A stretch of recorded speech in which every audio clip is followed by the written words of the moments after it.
Hello guys, मैं हूं आपकी लॉ क्वीन। જજને મન થાય તો જ માને અને જજને માનવું જ પડે. આ બે વચ્ચેનો ડિફરન્સ તમને ખબર છે? મે પ્રિઝ્યુમ એટલે કોર્ટને ડિસ્ક્રિએશન હોય છે, વિશેષાધિકાર હોય છે. કોર્ટ ઈચ્છે તો કોઈ ફેક્ટને સાચું માની શકે છે અને પુરાવા પણ માંગી શકે છે. કોર્ટ માટે કમ્પલસરી નથી, જજની મરજી પર આધારિત છે.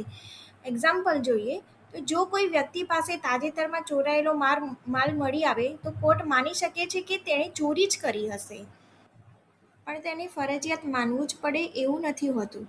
શેલ પ્રિઝ્યુમ જોઈએ તો અહીં કોર્ટ માટે કમ્પલસરી છે. જ્યાં સુધી સામે પક્ષ ખોટું સાબિત ન કરે ત્યાં સુધી કોર્ટે એ ફેક્ટ સાચું જ માનશે. કોર્ટ માટે એ મેન્ડેટરી પ્રિઝમ્પશન છે અને બર્ડન ઓપોઝિટ પાર્ટી પર જાય છે. એક્ઝામ્પલ તરીકે જોઈએ તો ડોરી ડેથ જેવા કેસમાં જો કોઈ સ્ત્રીનું 7 વર્ષની અંદર મૃત્યુ થાય અથવા તો તેના તરફે ક્રુઅલ્ટી સાબિત થાય તો કોર્ટ માનશે જ કે પતિ અથવા સાસરિયાઓ જવાબદાર છે, જ્યાં સુધી તેઓ વિરુદ્ધ પુરાવો ન આપે ત્યાં સુધી. તો આટલી જ વાત યાદ રાખો. મે પ્રિઝ્યુમ એટલે કોર્ટ પાસે પસંદગી છે અને શેલ પ્રિઝ્યુમ એટલે કોર્ટ પાસે કોઈ પસંદગી નથી. Thank you. Follow for more.